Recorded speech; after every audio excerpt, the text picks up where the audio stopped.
What's going on, everybody? Welcome back into TTP Sports and the Phillies.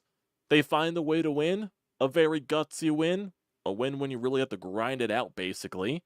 Very low scoring affair, even though the offense did have a lot of chances throughout the game to score runs.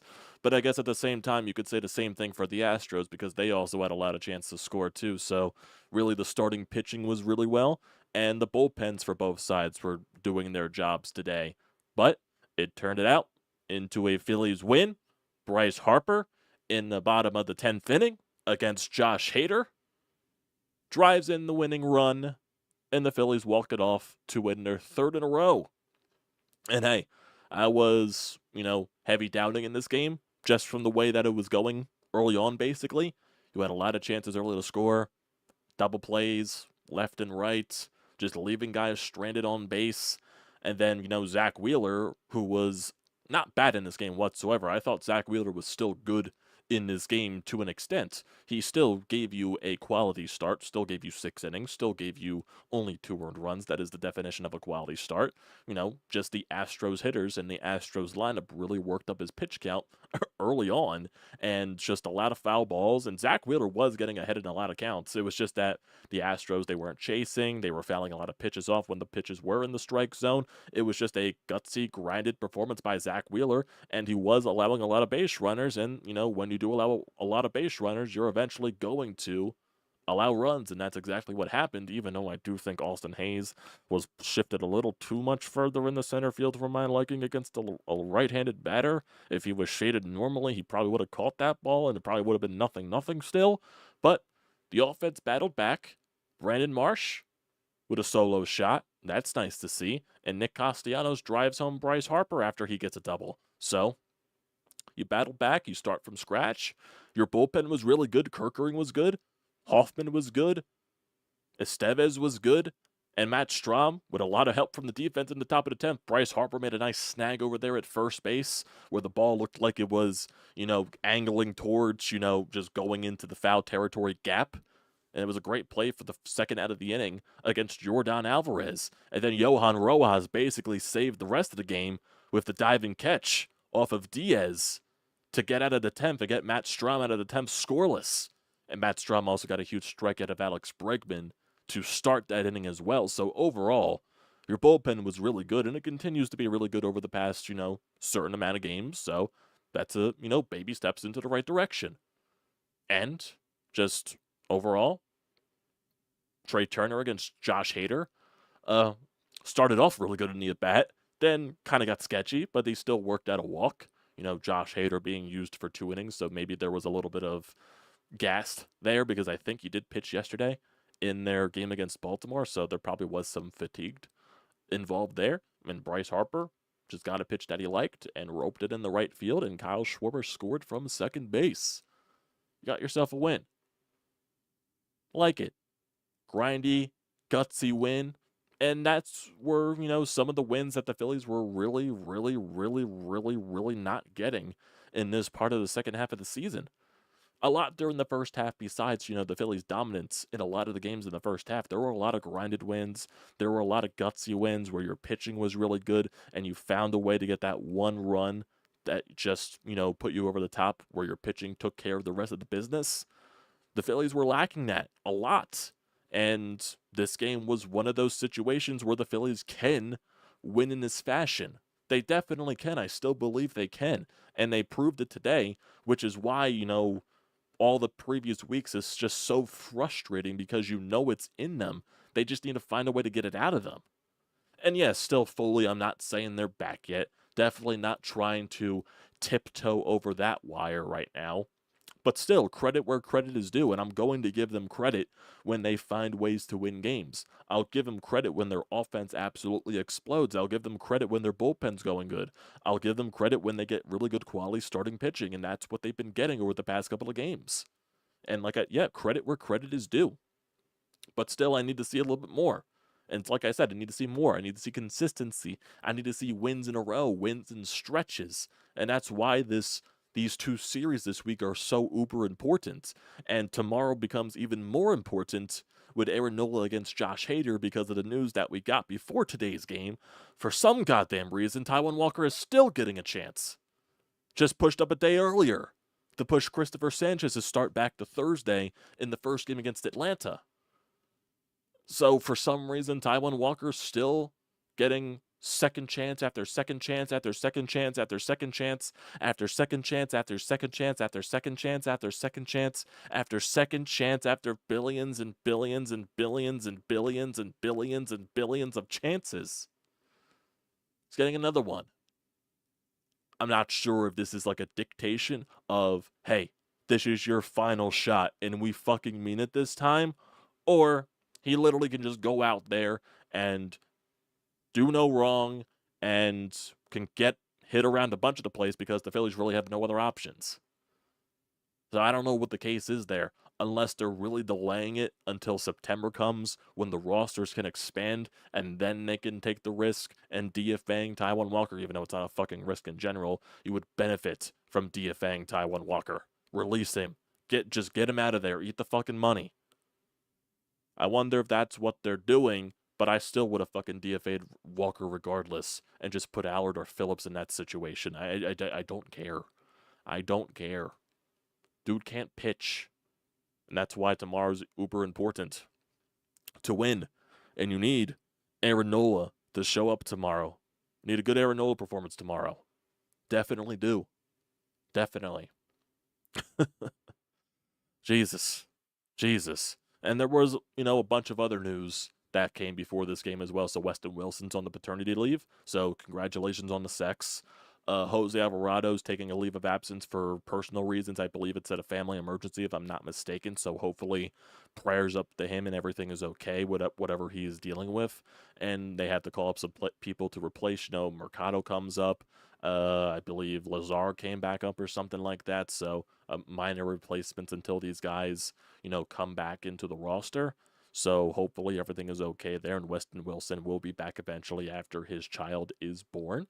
But, some roster moves there that are, interesting. The bullpen, how is it going to deal without Jose Alvarado? Because even though with how much frustrating Jose Alvarado has been this year, it's still a key part of that bullpen. And the bullpen was really good today. Like I said, Kirkland was really good. Hoffman, Strom, Estevez. So that was all really good there. All really good.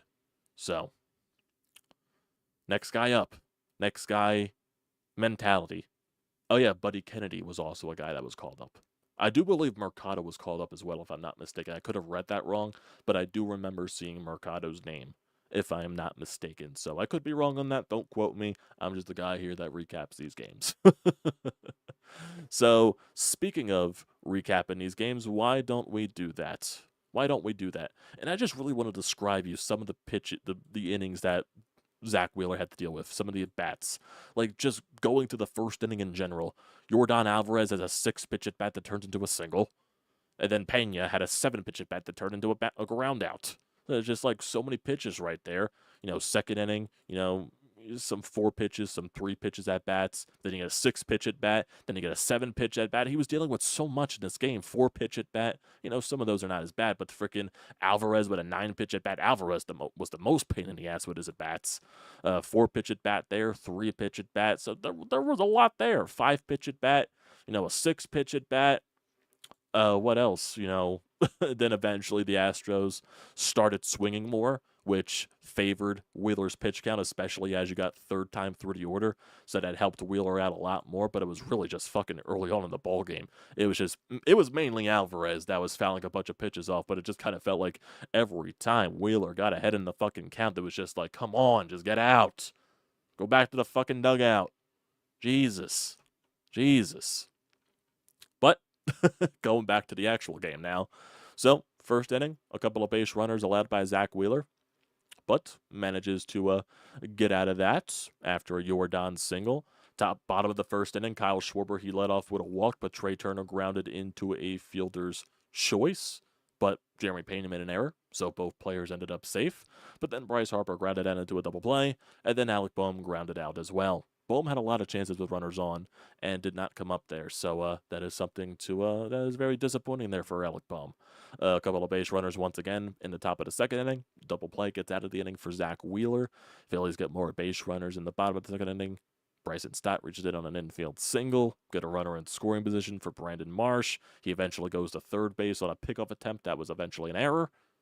Nothing happens there. Top of the third inning. Base runners once again allowed by Zach Wheeler. He gets out of that unscathed. Bottom of the third, Trey Turner and Bryce Harper get on with 2 outs. Alec Bohm can't do anything there with 2 outs. Top of the fourth inning for the Astros, that's when they eventually score.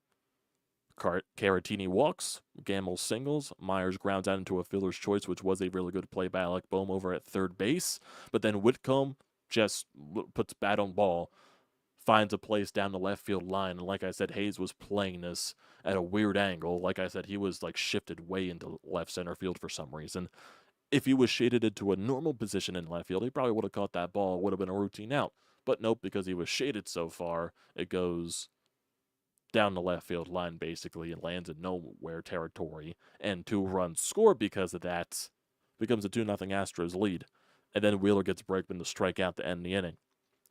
Phillies go down relatively easy in the bottom of the fourth after JT grounds out into a double play. Top of the fifth, the first 1-2-3 inning of the night for Zach Wheeler. Then bottom of the fifth, Brandon Marsh gets a 2-0 count. Smashes a ball the other way. Goes over the wall. Solo shot there from Marshy. Cuts the lead in half for the Astros. Phillies did go down 1-2-3 following that Marsh home run, but still, cut the lead in half. You're on the board. Then Zach Wheeler gets another 1-2-3 inning in the top of the sixth, so 2 of those a road to finish his night off. Bottom of the sixth, Bryce Harper leads off with a double. Alec Bohm grounds out, moves Harper to third, so I guess a productive out in that case. And then Nick Castellanos lines him home with a single of his own up the middle, ties the ball game up. JT did double with 2 outs, but nothing happened there after they bring the bullpen in. Hector Neris strikes Marsh out. Kerkering comes in, allows a 2-out single to Bregman, but he gets Alvarez to ground out to end the inning. Some good stuff there from Kerkering. Bottom of the seventh inning, Trey Turner with a 2-out double. Bryce Harper walks when the Astros go to the bullpen. And Alec Bohm, who had a very long at-bat of his own, got down 0-2 in the count, worked at the 3-2, fouled off 4 straight pitches. And mind you, all these pitches that he fouled off, every single pitch was down the middle. Every single pitch was right in the strike zone, right in his wheelhouse. And the dude was just missed, just missed, just missed, just missed, fouled off to the back, fouled off to the back. Every single time. And then the strikeout, pitch right in the lower part of the lower corner of the plate. Still technically right down the middle because it kind of felt like it in, face value. Still right in Bohm's wheelhouse. Dude just lets it go by him. Strike 3. Very, very poor ending there to a battle of an at-bat for Alec Bohm. So kind of really disappointed in that case because once again he had 2 runners on and was not able to come up there. Top of the 8th, Jeff Hoffman allowed a leadoff single but then got a double play, then walked Singleton with 2 outs and got out of the inning with Caratini grounding out the third. Bottom of the 8th, Phillies go down 1-2-3. Top of the 9th, Estevez gets a 1-2-3 inning. Very easy for Estevez as well. Jose Altuve did come into the ball game because he didn't start, so he pinched hit here in the 9th inning. Got a loud round of boos from the Philly faithful, and Estevez gets out of the inning. Bottom of the 9th, Josh Hader comes out. Phillies go down 1-2-3, strikes out the side. Some very bad at-bats by Hayes, by Edmundo Sosa, who was pinch hitting for Brandon Marsh, and, kind of a bad at-bat by Kyle Schwarber there. So go to the top of the 10th. Matt Strahm out on the mound, gets Bregman the strikeout swinging. Alvarez ground out on the first pitch. The nice play by Bryce Harper over there at first. Gets the out. It does move McCormick over to third base, but you got 2 outs. Then Diaz lines at the center field. Johan Rojas kind of stuttered a little bit, but still managed to make an impressive diving catch to end the inning. Gave a little bit of the Mutombo finger wag. And got out of the inning unscathed from Matt Strahm, so good stuff there. As Joel Embiid is in the crowd, literally just trying to film, just trying to get a moment on camera just so he can have a memory there. Literally every single inning at the end of the ball game, he was just filming, trying to get a big moment.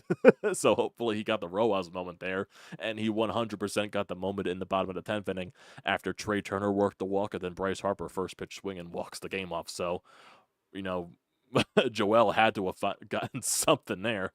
Had to have gotten something there. So hopefully Joel Embiid got a good memory there. So that was funny. Even Crucky had a funny quote, funny note there. How the hell does Joel Embiid fit in those seats? Because those seats in the ballpark definitely are not made for 7 foot and above type of people. So yeah, but hopefully Joel Embiid enjoyed himself. Hopefully he did. So looking at the lineup today, Kyle Schwarber, he goes 0 for 4 with a walk and 3 strikeouts. Trey Turner goes 2 for 4 with a double.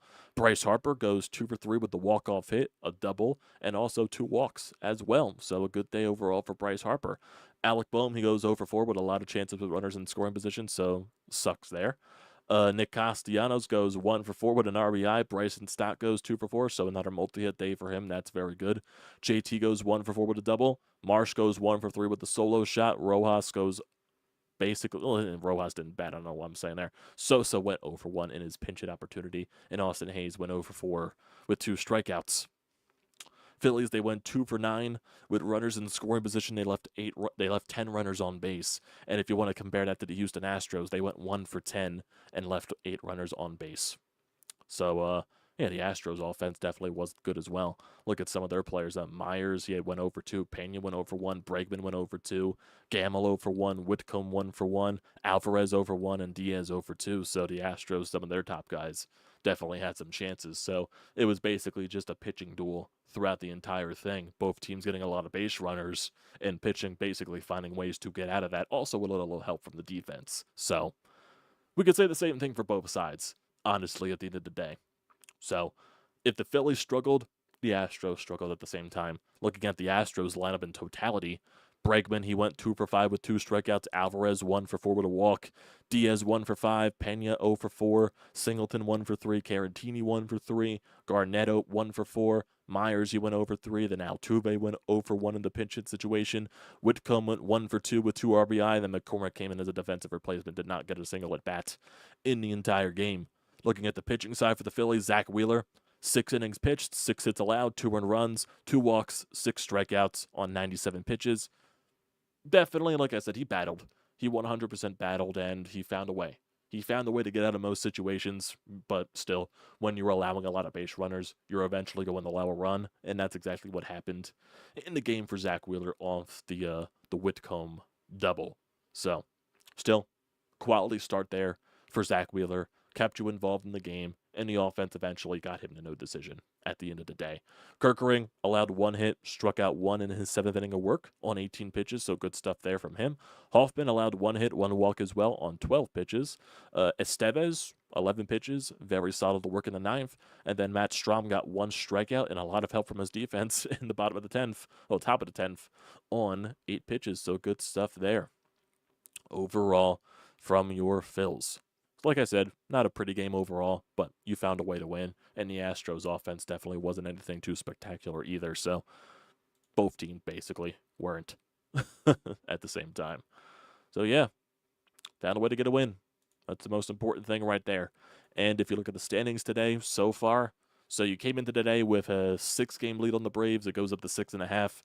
But right now the Braves are just blowing out the Minnesota Twins 9-1. So it's going to go back down to 6 games. So hey, you won a game on the same day the Braves are completely destroying their team that they're playing. So take that any day of the week. So good stuff there. Good stuff there overall. 3 wins in a row. You're 6-4 in your last 10. Pitching has been going pretty decently over the past couple of games, except for Taijuan Walker. So, that's besides the point. But still, keep finding ways to win games. And then you'll probably suck me back in. He'll definitely suck me back in. So with this win, you're now 1.5 games ahead of the Milwaukee Brewers for the 2nd seed in the National League. You're 1 game behind the Dodgers for the 1st seed. Did the Brewers play today, or did they lose today, or something like that? Did they play? No, I don't think the Brewers played at all, but I'm assuming that they lost their past couple of games. Let me actually look at that. So let me look at the Milwaukee Brewers. Yeah, they lost the final game against Oakland, and they don't play until tomorrow, it looks like, against the Giants. So the Brewers have the day off today, from what it looks like. So, hey, did some help for yourself in the standings. Can't ask for anything more there. let's get to some audio from the game as well. So let's get to, where was it at? So the first audio comes from Brandon Marsh's solo shot here in, what was it, the bottom of the 5th? Yes, it was. So let's get to that. 2-0. Left center field, pretty well hit. Going back is Alvarez. It is gone. Little bit more than a double. Brandon Marsh the opposite way, his 13th of the year. And the Phillies are on the board. That's what it looks like, John, after a home run. That looks a lot better. You know what's really important right now? Bryson Stott and Brandon Marsh, over the past couple of games, a lot better swings. A lot better. We all know Stott the other day had a 4-for-4 day, and today he had a multi-hit day. So even though Marsh is not having multi-hit days, he's putting together a lot better swings. You know, he hasn't been striking out as much in the past, even though he did strike out against Hector Neris, so the strikeouts are always going to be there. But he is making contact more, is what I'm trying to push. Same thing with Stott. So Stott got a couple of infield hits today, so still you're finding ways to get on base, and that's the most important thing. So if those guys can just find some semblance of confidence, that helps your bottom of the order and can round out the top of the order when giving them more chances to drive runs home. If that made sense to you guys. Hopefully that did. So let's go to the next highlight. That was Nick Castellanos driving home Bryce Harper to tie the game. 0-1. Line drive, base hit it to center field. He broke his bat. Harper will score. We are tied up at 2. Nick Castellanos keeps on hitting. He's been the most consistent hitter here for the Phillies lately, so good stuff. Some good stuff there from Nick Castellanos. Nicky C. Nicky doubles, Nicky singles. Some people call him Slick Nick, I think, in the Brodes Discord. So take it whatever you can. So let's get to Johan Rojas making the sliding catch in the 10th. Line drive out to center field. Rojas got a late start. Makes the diving play. He just saved a run. Wow. How about some defense in this inning, Tom? Outstanding. Johan Rojas closing fast. That's right. Love the acknowledgement from Matt Strom. Always love it when the pitchers acknowledge their fielders for making a great play. Always got to like that. So let's get to the bottom of the 10th. Bryce Harper walking it off. Yeah. Ground ball, right side, into right field, a base hit. Here comes Schwarber out there, heading for home. Here's the throw to the plate. Bryce Harper wins it. Here in the bottom of the 10th inning, 3-2. Yeah. I love when they show Joel Embiid stopping his recording and it's just like, okay, good shit, I'm out. That's basically what it looked like he was doing at that point. He was trying to like, okay, I'm trying to get out of here. But hey, Phillies win. Joel Embiid got his moment caught on camera. All is good at the end of the day. And hopefully Bryce Harper did have a good swing on the double that he had in the earlier part of the game. So, and also plus with the walk-off single. Just please, for the love of God, let this get Bryce Harper going. Because if he starts going, then I'll start to believe more. Then I would start to believe more with this team. Because this team goes as Bryce goes. And Bryce has not been going for a while. Hence, a lot of the losing. So, if Bryce Harper can find a way to get hot and play to MVP caliber form, again, you're in a good spot. But it still has to happen. Can't see Bryce Harper go 0 for the next couple of days. Which, you never know. You never know. But trying to find some semblance of hope here. But still not trying to fully dive myself back into this thing. But I'm still, like I said, they deserve credit for the past 3 days. They 100% do. 100% do. They deserve credit, but still not going to fully hop back on until I see some more resemblance of consistency. Because these 3 games, great. Win a series tomorrow. Win a series tomorrow with Nola on the bump. That's what you got to do. And speaking of tomorrow, you're going up against Max Scherzer. Not Max Scherzer, Justin Verlander. Going up against Justin Verlander. And Verlander on the season, 3-3 with a 3.92 ERA. Last couple of starts, he's only gone 5 innings.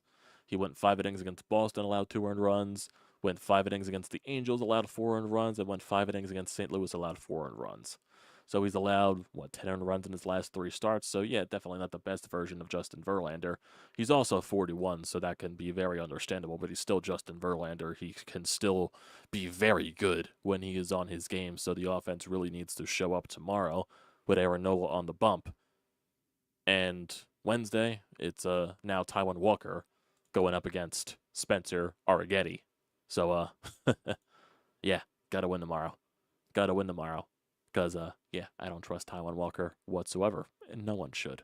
And no one should. And then you get the 4-game series set against the Atlanta Braves, where it's now Christopher Sanchez pitching on Thursday, Ranger Suarez on Friday, Zach Wheeler on Saturday, and Aaron Nola on Sunday Night Baseball before we have a day off on that following Monday, which is Labor Day. That's weird. Wow, Labor Day and no Phillies baseball. It's kind of weird. It's kind of odd. Kind of doesn't feel right. Doesn't sit right with me. It's kind of like, Labor Day and Memorial Day doesn't sit right not having Phillies. Didn't the Phillies not have a game on Memorial Day like the other couple of years ago or something like that? It just didn't feel right. It's going to feel the same thing with Labor Day, honestly. Honestly. So, yeah. Got to see what happens. Offense has to show up tomorrow. Definitely way better than what they did today. I would love to see that. Give Aaron Nola some run support. And let's hope Aaron Nola doesn't give up even though the home run is guaranteed in every Nola start. There's that rare occurrence where he doesn't allow a home run. But you're probably guaranteed a Yordan Alvarez bomb tomorrow against Aaron Nola. So, offense, score for Knowles and let Knowles do his thing. And part of doing his thing is allowing the guaranteed home run. The rest, he can go 7 one-earned run, and that one-earned run is the solo shot. Because that is the epitome of Aaron Nola. So, offense, score for him, and then Nola do your thing, which is probably giving up a home run. So, yes, do your thing, Knowles. Let's see. Let's get to the Anytime Hotline here. We do have a voicemail from Sean. So, let's see what Sean's got to say. Nice win for the Fightin' Phils tonight. I'm still not going to sit here and say they're back. I mean, there's still some things that they did early in this game that lead me to hesitate. Still leaving guys on base. Still some bad at-bats at critical times. But you got the win, and the fact that it's against Houston makes it even sweeter. Starts and ends, though, with the pitching. Sprinkle in the defense, especially the catch by Rojas in the 10th. That's a nice, well-earned win for the Phils. I got to say it, unfortunately, the elephant in the room, you better win tomorrow because your chances of winning Wednesday aren't very good. I'm so done with Taijuan Walker. He's got to be the leader in the clubhouse for hate to face in Philadelphia. I just don't understand how many more chances you're going to give this guy to take the mound. Do they really think on a day game in Philadelphia when the ball is flying out of there that the Astros aren't going to tee off on this guy? I mean, was Colby Allard that bad that you had to send him down to keep Walker in the rotation? I just don't understand the seeming willingness to throw away games, especially at this point in the year. Well, so I think to the Taijuan Walker point that Sean brought out, I don't think this, even though Rob Thompson says he feels confident that he'll find a way, that's Topper throwing faith into his guy. That's what Rob's going to do. He never throws people under the bus. I firmly feel this is a Dave Dombrowski thing. That's just what I think, because Dave signed him to the contract. Dave is going to try to force him out there. And I personally think that Dave is the reason why Taijuan got into the rotation to begin with this year over Spencer Turnbull. I just firmly believe that. Because Dave wasn't going to put someone that was making that much money that he signed to He was basically just trying to prove that, okay, I signed this guy to this much money, I got to put him in the rotation. I'm not paying him to put him in the bullpen. I think it's a Dave Dombrowski thing. And it does sound like from Rob Thompson's words that this is really Walker's last chance. And granted, it does kind of tie into, going to the September when rosters do expand. So you could DFA Walker, then bring some other guys up to replace him in the rotation, like Phillips, like Allard or something like that. Or hell, do you even try like a McAble or something like that at the end of the day? I would rather do that than Taijuan Walker personally. But we'll see. Yeah, definitely. This man does not deserve all the second chances that he's been getting. But like I said, I do feel like this is more of a Dave Dombrowski thing, decision making, than Rob Thompson, in my personal opinion. So, but I do kind of think this is his last chance, but I've been proven wrong before. But going to the thing with the offense today, you could say the same thing about the Astros. They weren't that good either with their chances when they had all those earlier on in the ball game. So really, it was just pitching on both sides were doing their job, which is still understandable to doubt the Phillies just because of the way they've been playing over the recent while now. So it's very understandable. Basically in the same boat with you, Sean. So basically that is what it is at this point. But there's also a tweet that I just saw right here from Luke Arcani saying that the Phillies have won 8 of their last 12 games. Something to point out. Just something to point out. Just something to point out. Definitely doesn't feel like that, in my personal opinion. Definitely doesn't feel like that. Because it's probably sprinkled in with the Brave series. It's probably, looking at the past 12 games, so I'm trying to think. So it's I'm assuming it's the 4-game series against the Washington.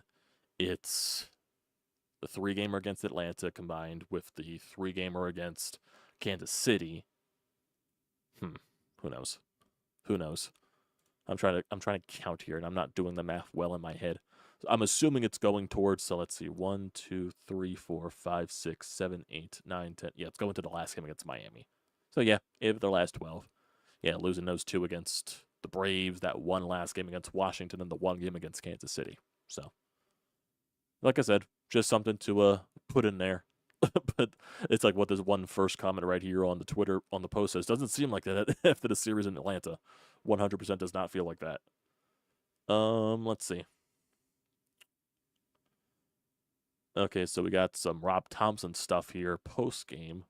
When asked how long he expects Jose Alvarado to be away from the team, Rob Thompson said, "I have no idea. Phillies placed Alvarado on the restricted list today to attend to a personal matter, so hopefully everything's okay there. Hopefully it is.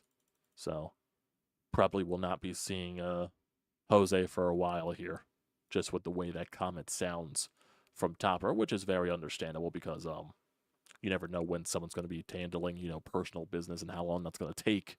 But like I said, hopefully everything is okay there with Jose. Hopefully it is. So let's get to some of you guys here in the live feed before we end this off, and I have to go edit. Basically how my rest of the night is going to unfold. Missed how you doing? Some of the Brodes guys in here. Just when we had given up all hope on Marsh, yep, he had the solo shot. Channel name, how you doing? Let's roll. Exactly. Turner might deserve the most credit for not hitting into a perfect unassisted double play. Lazar and Buddy Kennedy were called up. Mercado came up for Jose as well.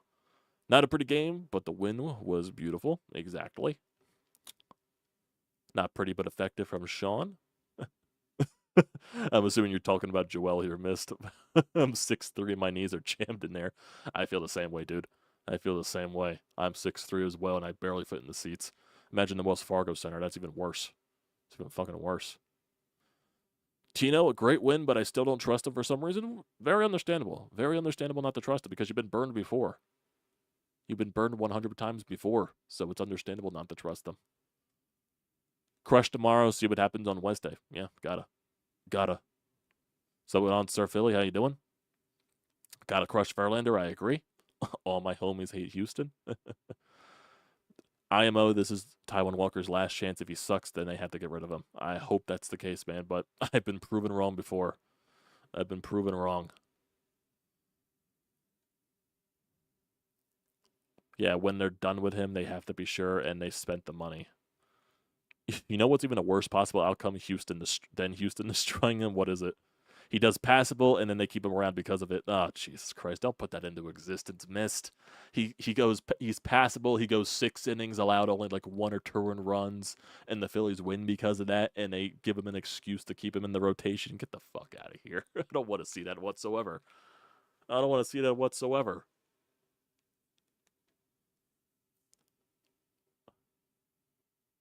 I don't want to see that whatsoever. I definitely don't. Jesus. Jesus. My God. Well, I think that is going to do it for tonight, everybody. Good win. Good win by the Phils. Keep it going. Got to win tomorrow. That is key. You got to win tomorrow. With Knowles on the bump, you got to hit Verlander. So, we'll see what happens. Recaps are all the same, depending on any breaking news. So, appreciate you guys for joining tonight. Love every single one of you. Don't forget to leave a comment in the comment section down below. Don't forget to drop a like. Don't forget to hit that subscribe button. It does me a great deal of service. Also use the code TTPSPORTS, $20 off your first purchase at SeatGeek. Great deal. Do not pass it up. Want to get yourself down to the bank this weekend, or this week in general. Go enjoy some fills, hopefully. And, yeah. Thanks.